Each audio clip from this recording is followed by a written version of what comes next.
La parabole du trésor caché. Première partie. Matthieu chapitre 13, verset 44.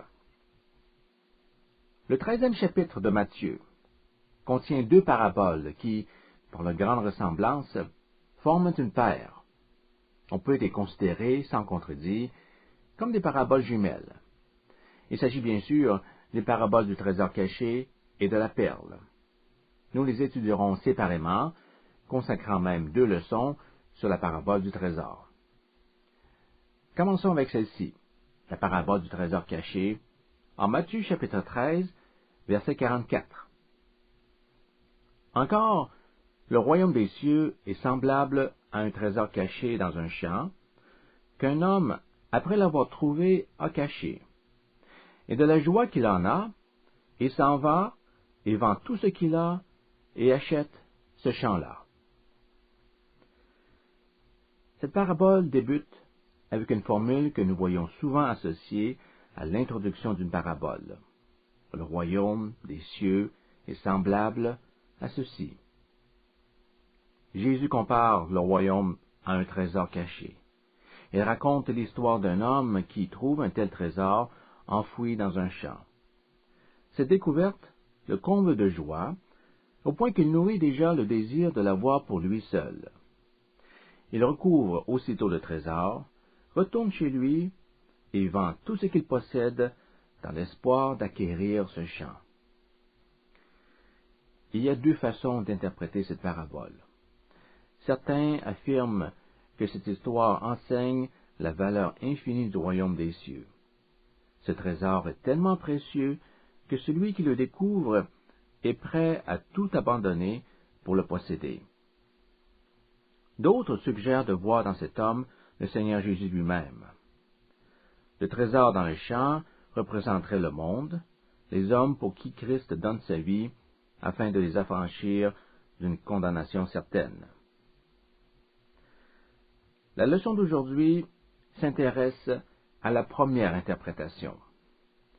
Nous aurons l'occasion de présenter les principaux arguments qui la supportent.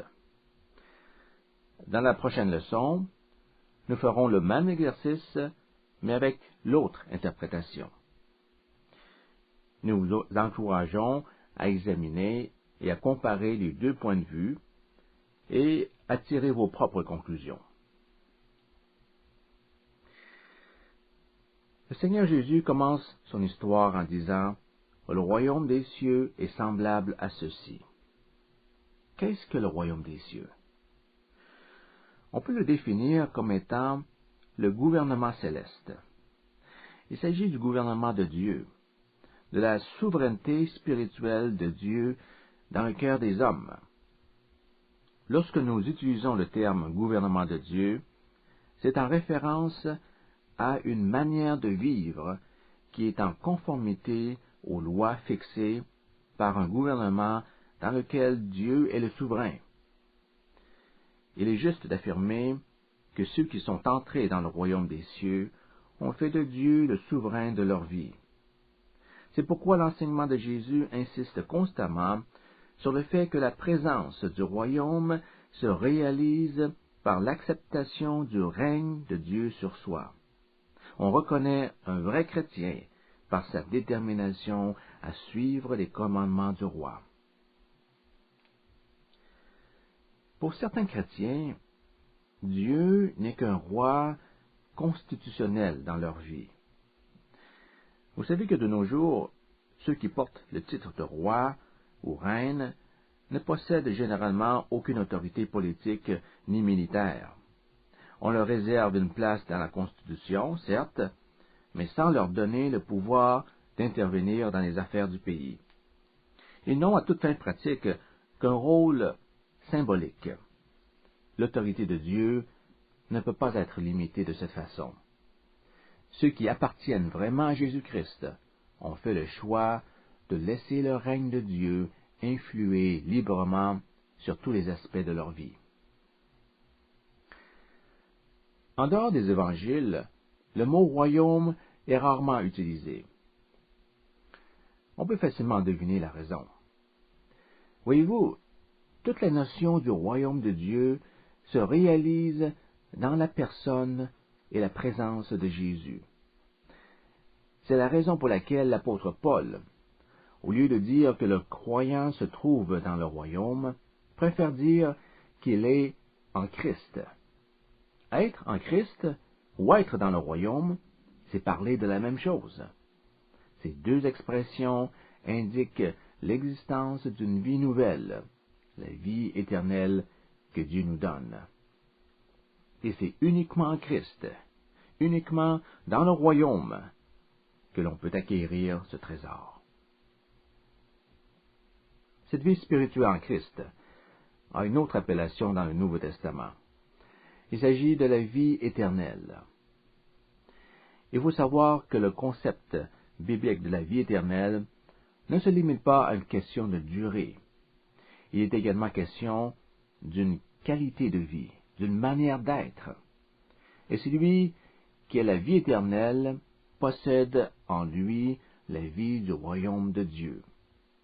La vie de Dieu réside à l'intérieur de cette personne, de sorte que les attributs de Dieu, sa sainteté, son amour, sa puissance, sa joie, sa paix, viennent s'incorporer à la vie du disciple.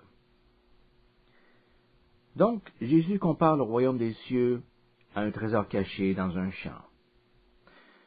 On ne sait pas qui l'a enterré là, ni depuis quand il s'y trouve. À cette époque, il n'y avait évidemment pas de banque où l'on pouvait déposer des biens de valeur. Pour les préserver des brigands, les gens préféraient les enfouir dans le sol, plutôt que de les dissimuler dans la maison. Le champ ou le jardin constituait une meilleure cachette que l'intérieur du domicile. Vous vous rappellerez que dans la parabole des talents, le mauvais serviteur, paralysé par la peur, avait fait de même. Il avait caché son talent en l'enfouissant dans la terre. Comme vous le savez, la Palestine a souvent connu des conflits armés dans son histoire. Si quelqu'un avait dissimulé un trésor dans le sol, et que plus tard il devait perdre la vie, au cours d'une guerre par exemple, le secret de ce trésor caché allait se volatiliser du même coup. Tout aurait été perdu. Il peut arriver néanmoins que ce trésor soit retrouvé après quelque temps par un individu à qui la chance aura souri. Dans notre parabole, l'homme qui a trouvé le trésor avait peut-être été engagé pour travailler sur la terre, ou encore il était peut-être le locataire de ce champ. On peut raisonnablement penser qu'il s'affairait à labourer le champ, ou à creuser une tranchée, ou encore à planter un arbre. Il est difficile d'en être absolument sûr, puisque l'histoire ne le précise pas. Puis, à force de travailler, sa pelle frappe tout à coup quelque chose qui résonna comme un objet creux. De toute évidence, le bruit ne pouvait pas provenir d'un rocher. Il continue alors à creuser avec une vigueur renouvelée et finit par déterrer un vase de terre cuite. Sans attendre une seconde, il ouvre ce vase et, à sa grande joie, en retire des bijoux et des pièces de monnaie. Il est facile de comprendre pourquoi on se servait de vases d'argile pour mettre à l'abri des objets précieux. Ces contenants maintenaient l'humidité à l'extérieur et ils pouvaient rester presque indéfiniment dans la terre sans se détériorer. L'excitation commence à remuer le cœur de cet homme. Ah, si ce trésor pouvait lui appartenir! Il formule déjà dans son esprit un plan qui lui permettra peut-être de le posséder. Sans plus attendre, il remet le trésor dans son trou, le recouvre à nouveau de terre et retourne chez lui. Il sait qu'il pourrait prendre possession de tout le contenu de ce vase s'il parvenait à convaincre le propriétaire du terrain de lui vendre la portion où se trouvait ce trésor. Sa motivation est tellement forte qu'il est disposé à donner la somme de ses biens si cela pouvait lui permettre d'obtenir l'objet de sa convoitise. Et c'est exactement ce qu'il fait. Il s'en va, vend tout ce qu'il possède, achète le terrain et prend possession du trésor. Que pensez-vous de cette transaction? La conduite de cet homme nous laisse perplexes, n'est-ce pas? En achetant le champ, sans révéler au propriétaire la présence du trésor sur ses terres, l'homme semble avoir agi frauduleusement. On est certainement en droit de questionner la moralité ainsi que la légalité de sa démarche.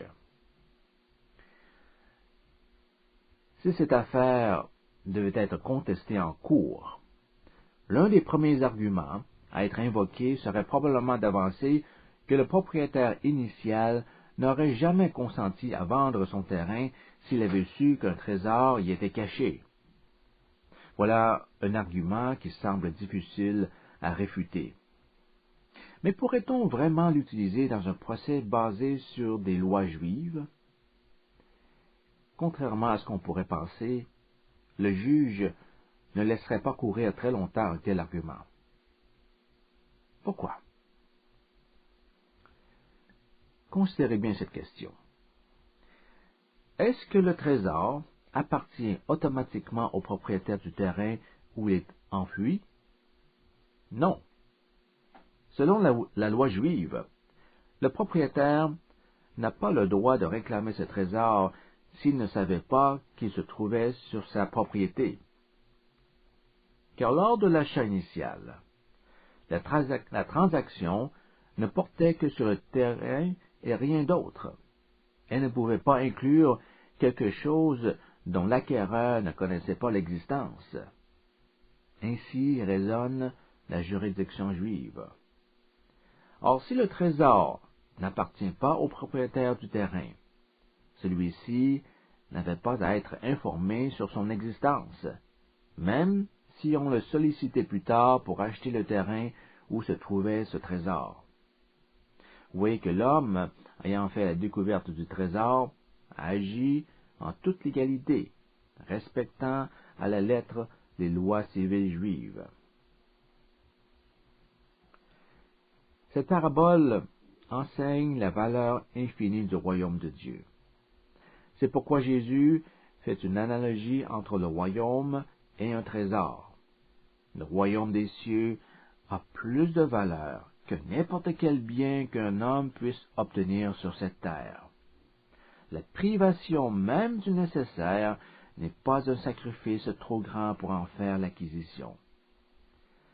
La parabole de la perle souligne le même point en décrivant la réaction d'un marchand qui trouve une perle de grand prix, reconnaissant l'inestimable valeur de cette perle et sacrifie tout ce qu'il possède pour l'avoir. Mais la comparaison ne s'arrête pas là. Le Seigneur Jésus parle du royaume comme d'un trésor caché dans un champ. Autrement dit, ce trésor n'est pas nécessairement visible. Il faut savoir chercher au bon endroit pour le trouver. Voyez-vous, on n'apprécie pas toujours un objet à sa juste valeur. Supposons par exemple que je n'ai jamais entendu parler de la Mona Lisa, et vous demandez mon opinion sur cette peinture. Il est fort probable qu'elle me laisse indifférent. Je préfère des tableaux qui reproduisent des paysages. Lorsque je regarde une toile, les arbres, les fleurs, les rivières ont plus de chances d'attirer mon attention qu'un visage. Mais je dois admettre que je suis loin d'être connaisseur en peinture. Les experts auront beau affirmer que la Mona Lisa est un portrait exceptionnel, je ne peux pas dire que sa valeur me saute aux yeux. Il en est de même des choses spirituelles. Les hommes ne perçoivent pas tous la valeur des vérités éternelles de Dieu. Lorsque l'Évangile est prêché, une petite fraction de l'auditoire seulement en saisira l'importance. La plupart des gens semblent manquer de perspicacité quand on leur parle du monde spirituel. L'Évangile leur est caché, dans le sens qu'ils n'ont pas conscience de la richesse qu'il contient. Pour d'autres, cependant, il éveillera la foi chrétienne et se disent « Ce message a une telle profondeur qu'il ne peut pas provenir de la pensée humaine. Je suis fort ébranlé et ému. Je crois que j'ai découvert la vie éternelle. » Paul déclare en 2 Corinthiens chapitre 4, versets 3 et 4, « La bonne nouvelle que nous annonçons est cachée pour certains, pour les incrédules, dont Satan a aveuglé l'intelligence afin qu'ils ne puissent pas voir briller dans toute sa splendeur l'évangile de Christ. Le royaume des cieux est un merveilleux trésor, mais il est caché. Ainsi, peu de gens savent apprécier sa valeur. Nous devons maintenant nous pencher sur un autre point. Ce merveilleux trésor, comment a-t-il été acquis? L'histoire nous dit que l'homme a dû vendre tout ce qu'il avait avant de pouvoir en prendre possession. Peut-on affirmer alors que l'homme, par l'achat du terrain, s'est mérité le trésor?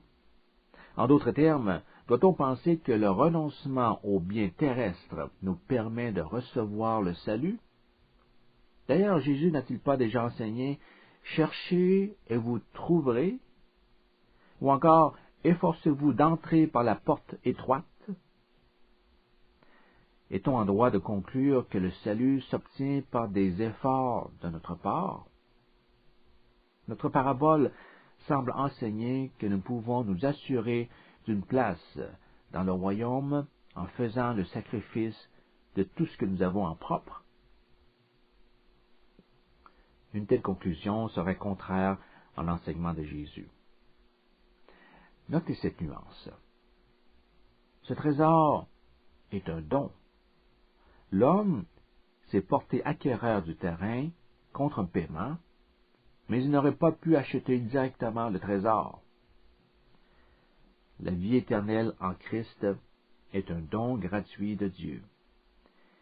Il est tellement précieux qu'aucun prix ne peut lui être donné. Il ne peut être ni acheté, ni mérité. Par contre, il ne faudrait pas croire qu'on peut l'acquérir sans aucune action de notre part. Cette parabole, tout en figurant le prix infini du royaume, enseigne l'obligation de se l'approprier personnellement, et cela ne peut pas se produire sans faire certains sacrifices. Essayons d'illustrer ce point en prenant l'exemple de l'amour. En effet, on peut expliquer la foi en décrivant la dynamique de l'amour. Aucun prix ne peut être apposé à l'amour, puisqu'il ne s'achète pas.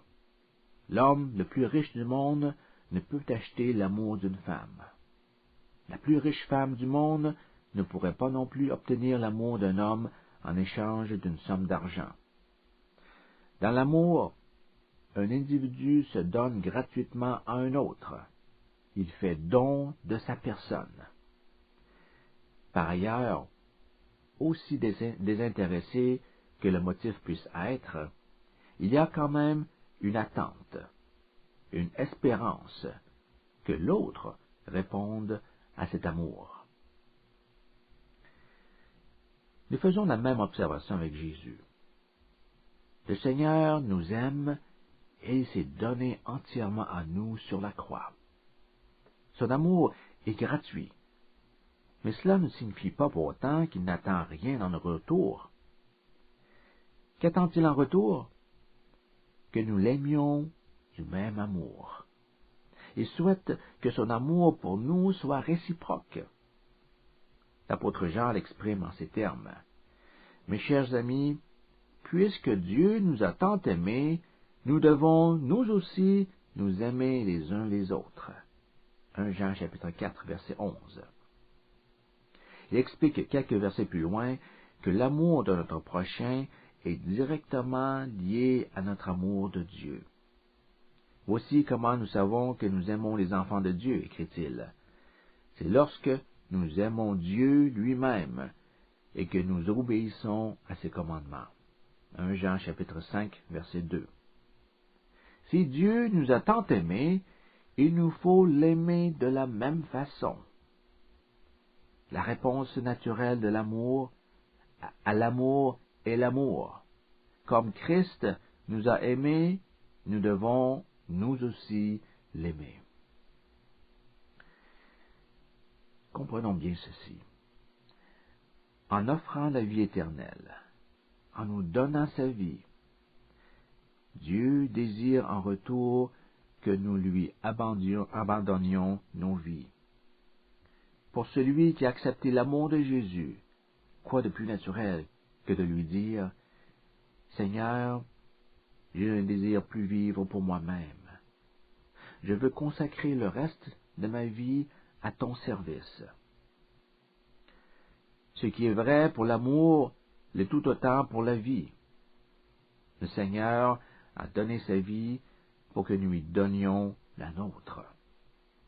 Ainsi, Paul écrit, « Jésus est mort pour nous, afin que ceux qui vivent ne vivent plus pour eux-mêmes, mais pour celui qui est mort et ressuscité pour eux. » 2 Corinthiens, chapitre 5, verset 15.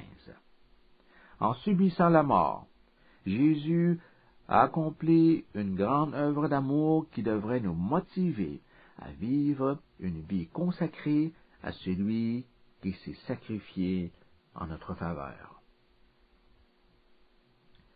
Et c'est avec joie que nous nous donnons à Christ. Le sentiment de joie est un autre aspect de cette parabole. La découverte du trésor remplit l'homme de joie, un sentiment qui allait imprégner par la suite toutes ses décisions. Dans sa joie, il vend tout et il achète le champ. Il y a un sacrifice à faire pour obtenir le terrain, mais cela est largement compensé par la joie que ressent cette personne. La joie est vraiment l'agent du changement. Elle rend l'homme apte au renoncement qu'il doit pratiquer pour trouver Christ, en qui sont cachés tous les trésors de la sagesse et de la connaissance. Colossiens chapitre 2, verset 3.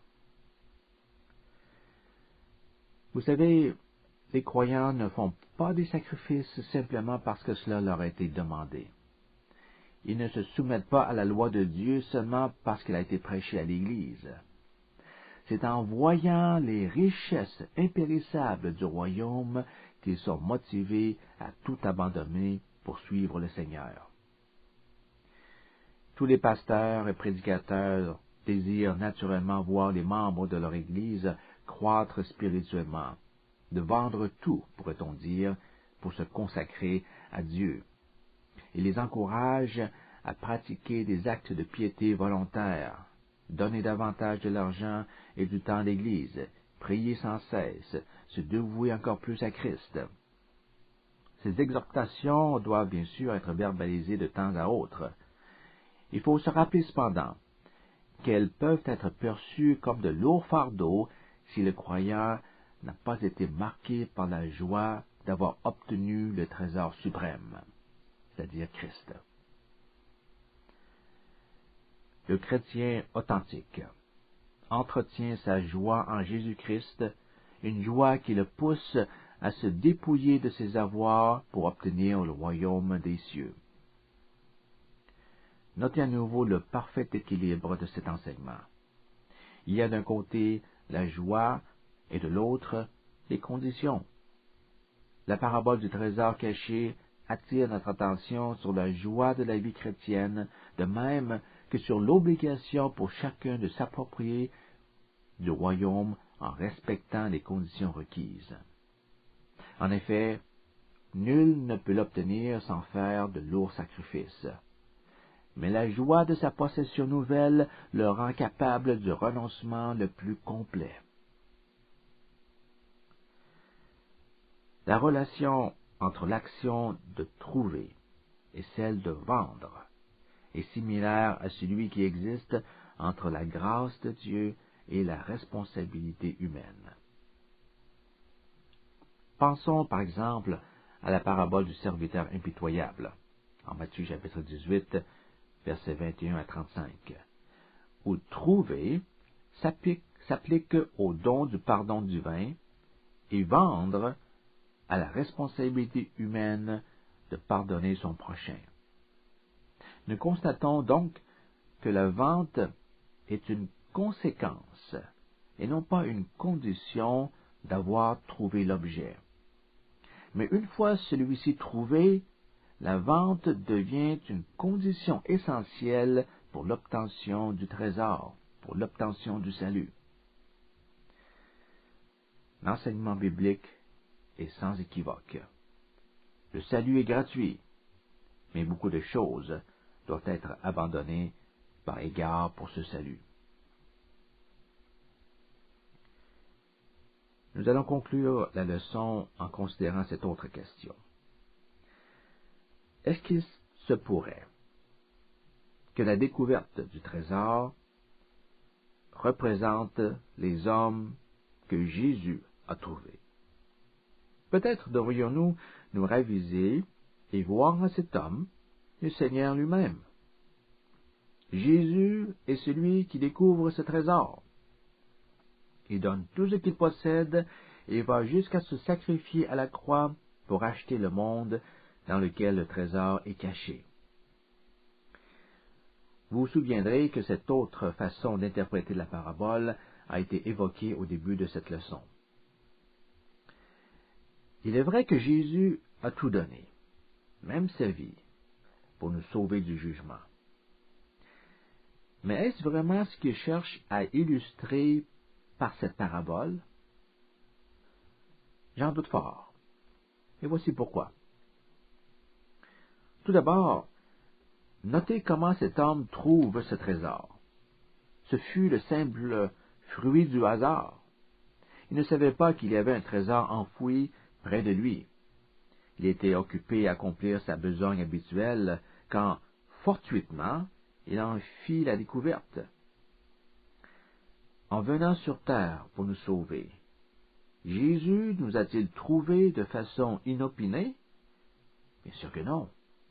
Il recherche activement chaque âme perdue, tel un berger qui cherche sans relâche sa brebis perdue.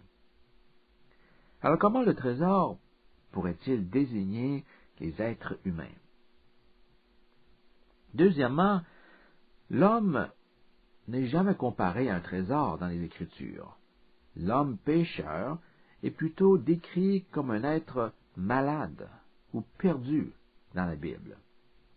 C'est seulement après avoir trouvé Christ que le pécheur peut affirmer qu'il porte un trésor dans des vases de terre. 2 Corinthiens, chapitre 4, verset 7. Troisièmement, il faut tenir compte du fait que le trésor n'a jamais appartenu à la personne qui en a fait la découverte. Or, l'être humain, dès sa conception, appartient à Dieu. Nous sommes ses créatures qu'il a perdues à cause du péché.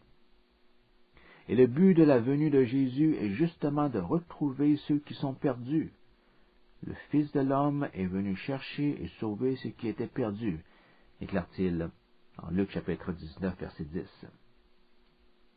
Puis finalement, la notion de tout perdre, de tout vendre, de tout abandonner pour s'assurer des privilèges du royaume concerne toujours le disciple. Il en est question dans l'histoire du jeune homme riche qui, désirant être un disciple de Christ, se demandait ce qu'il devait faire pour entrer dans la vie éternelle. Jésus lui dit, « Si tu veux être parfait, vends ce que tu possèdes et donne-le aux pauvres, et tu auras un trésor dans le ciel. » C'est exactement ce que nous observons dans la parabole. L'homme vend ce qu'il possède et obtient le trésor. La vente des biens s'applique uniquement aux disciples. Elle ne peut pas convenir au Seigneur Jésus. Ces raisons montrent bien que Jésus est le trésor pour lequel le pécheur est prêt à tout abandonner. Il sait qu'en gagnant Christ, il obtiendra la vie éternelle. Ce gain, à lui seul, justifie les plus grands sacrifices. Dans notre prochaine leçon, nous reviendrons sur la parabole du trésor caché et nous tenterons de défendre l'autre interprétation. Nous expliquerons pourquoi il est préférable de voir dans cette parabole l'image du Christ qui abandonne tout pour gagner l'humanité.